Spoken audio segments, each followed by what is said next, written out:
নমস্কার বন্ধুরা, পুষ্প কিচেনে আপনাদের সবাইকে স্বাগত। আশা করি সবাই ভালো আছেন। দেশ বিদেশ যেখান থেকে আমার ভিডিওগুলো দেখছেন বন্ধুরা, সবাইকে জানাই আন্তরিক শুভেচ্ছা ও অনেক অনেক ভালোবাসা। আজকে আমার রেসিপি বন্ধুরা, গাঠি কচুর তরকারি। নিরামিষ গাঠি কচুর তরকারি এইভাবে একবার বানিয়ে দেখুন। যারা কচু খেতে চান না তারাও খুব ভালোবেসে খেয়ে নেবেন। নিরামিষ দিনের দারুণ রেসিপি। দেখুন, এর জন্য আমি 500 গ্রাম গাঠি কচু নিয়েছি। এবার গাঠি কচুগুলোকে ভালো করে ধুয়ে ভালো করে ছালটা ছাড়িয়ে দেখুন পরিষ্কার করে কেটে নিয়েছি। আর নিয়েছি ডুমো ডুমো করে আলু আর টমেটো, কাঁচা লঙ্কা চেরা। এই দিয়ে আমি রেসিপিটি করব। এবার কড়াইতে দিয়ে দিলাম পরিমাণ মতো জল। এবার দিয়ে দিচ্ছি 1 চামচ লবণ। লবণটা দিয়ে জলটা ভালো করে গরম করে এবার গাঠি কচুগুলোকে এই জলের মধ্যে দিয়ে দেব। খুব সুন্দর করে সেদ্ধ করে নেব। দেখুন, ঢাকা দিয়ে দিলাম। এবার এদিকে একটা মশলার পেস্ট করে নিচ্ছি। স্কেচারে কুচিয়ে নিয়েছি আদা, আর দেখুন সমস্ত মশলাগুলো আমি নিয়ে নিয়েছি। এবার একে একে আদার মধ্যে দিয়ে দেব। দেখুন, 1 চামচ জিরে গুঁড়ো দিয়ে দিলাম, আর দিয়ে দিচ্ছি 1 চামচ ধনের গুঁড়ো, 1 চামচ লঙ্কার গুঁড়ো। এবার দেব গোলমরিচের গুঁড়ো 1 চামচ, আর দিচ্ছি 1 চামচ হলুদের গুঁড়ো। এই মশলাগুলোই আমার এই তরকারিটাই লাগবে। এবার দেখুন পরিমাণ মতো জল দিয়ে মশলাটা ভালো করে গুলে রেখে দেব। ভালো করে মশলাটার ব্যাটারটা আমি করে নিচ্ছি।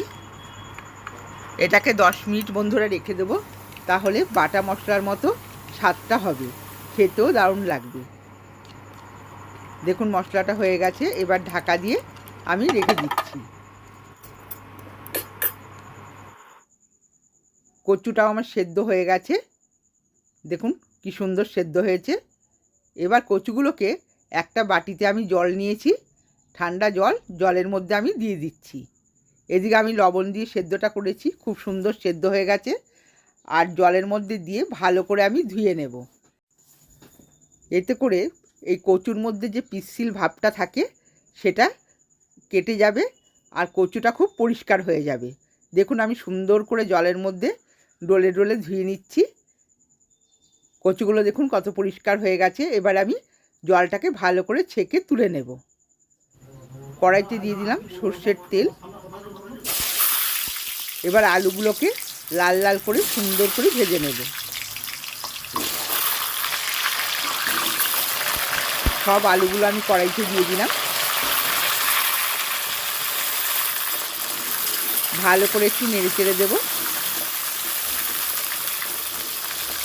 এবার দিয়ে দিচ্ছি পরিমাণ মতো লবণ আর পরিমাণ মতো হলুদ। হলুদ আর লবণটা দিয়ে ভালো করে একটু নেড়ে চেড়ে দেব। এবার আমি ঢাকা দিয়ে আলুটাকে ভেজে তুলে নেব। আলুটা বন্ধুরা একটু লাল লাল করে ভাজতে হবে। আলু ভেজে আমি তুলে নিয়েছি, আর ওই তেলেতেই দিয়ে দিয়েছি কচুগুলো। কচুগুলো খুব ভাজার দরকার নেই, হালকা একটু ভেজে আমি তুলে নিলাম। 2 মিনিট একটু নেড়ে চেড়ে আমি তুলে ফেললাম। এবার দেখুন ওই কড়াইয়ের তেলেতে দিয়ে দিচ্ছি 4টে তেজপাতা, 2টো শুকনো লঙ্কা, আর গোটা গরম মশলা, এলাচ আর দারচিনি আমি এতে দিয়ে দিলাম। এলাচটা একটু ফাটিয়ে দিতে হবে বন্ধুরা। দেখুন এরপর দিচ্ছি গোটা জিরে। ভালো করে ফোড়নটা নেড়ে চেড়ে একটু ভেজে নেব। ফোড়নটা সুন্দর করে ভাজা হলে এতে দিয়ে দিচ্ছি একটা বড় সাইজের টমেটো কুচানো। টমেটোটা দিয়ে সামান্য লবণ দিয়ে দেব, যাতে টমেটোটা খুব তাড়াতাড়ি মজে যায়। দেখুন সুন্দর করে নেড়ে চেড়ে এবার টমেটোটাকে আমি একটু ভেজে নেব। এবার দিয়ে দিচ্ছি চেরা কাঁচা লঙ্কা। এবার সুন্দর করে টমেটো, কাঁচা লঙ্কা সব কিছু একটু ভেজে নেব।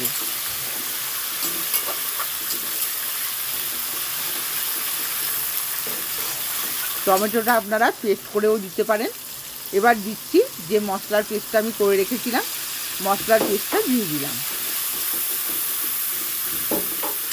সুন্দর করে নেড়েচেড়ে মশলাটাকে কষিয়ে নেব। এই সময় গ্যাসের স্টিমটা মিডিয়ামে রাখবেন কিংবা লোতে রাখবেন, যে মশলাটা সুন্দর করে ধৈর্য ধরে কষাতে হবে। এবার দিয়ে দিচ্ছি সামান্য চিনি। নিরামিষ পদে একটু মিষ্টি দিলে খেতে ভালো লাগে বন্ধুরা। দেখুন ভালো করে একটু কষিয়ে নিচ্ছি। মশলা দিয়ে তেল ছেড়ে দিয়েছে, খুব সুন্দর করে মশলাটা কষানো হয়েছে। কালারটা দেখুন কত সুন্দর হয়েছে। এবার দিয়ে দিচ্ছি ভাজা আলুগুলো। ভাজা আলুটা দিয়ে মশলার সাথে সুন্দর করে একটু নেড়ে চেড়ে দেব। এইভাবে আমি আলুটাকে 2 মিনিট কষিয়ে নেব। আর এই সময় গ্যাসের স্টিমটা একদম লোতে রাখবেন, তাহলে কষানোটা ভালো হবে। এবার দিয়ে দিচ্ছি ভাজা কচুগুলো দিয়ে আলুর সাথে আর মশলার সাথে আবার 2 মিনিট আমি কষিয়ে নেব।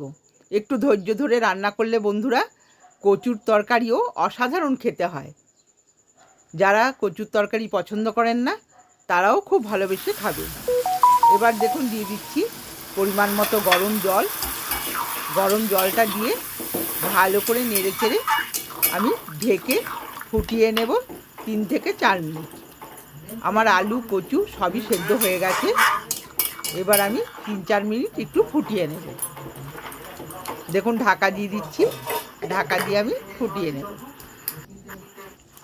দেখুন 4 মিনিট পর আমি ঢাকাটা খুলেছি। এবার দিয়ে দিচ্ছি সামান্য লবণ। আমি ভাজাতেও লবণ ব্যবহার করেছি, ওই জন্য ঝোলে আমি লবণ দিইনি। সামান্য চেক করে একটু লবণ দিয়ে দিলাম। এবার দিয়ে দিচ্ছি 1/2 চামচ পরিমাণ গরম মশলার গুঁড়ো, আর দিচ্ছি 1 চামচ ঘি আর গরম মশলা বন্ধুরা এই কচুর তরকারিতে দিলে খেতে অসাধারণ লাগে। নিরামিষ দিনে এইভাবে কচুর তরকারি করে দেখবেন, আশা করি আপনাদের সবারই ভালো লাগবে। আমার ভিডিওগুলো যদি ভালো লাগে বন্ধুরা সাবস্ক্রাইব করবেন, লাইক করবেন আর কমেন্টসে জানাবেন আপনাদের কেমন লাগলো। রেসিপিটি আমার কমপ্লিট হয়ে গেছে। দেখুন পরিবেশনের জন্য আমি একটা বাটিতে ঢেলে নিয়েছি। আজকের মতো ভিডিওটা বন্ধুরা এখানেই শেষ করছি। সকলেই ভালো থাকবেন, সুস্থ থাকবেন। ধন্যবাদ।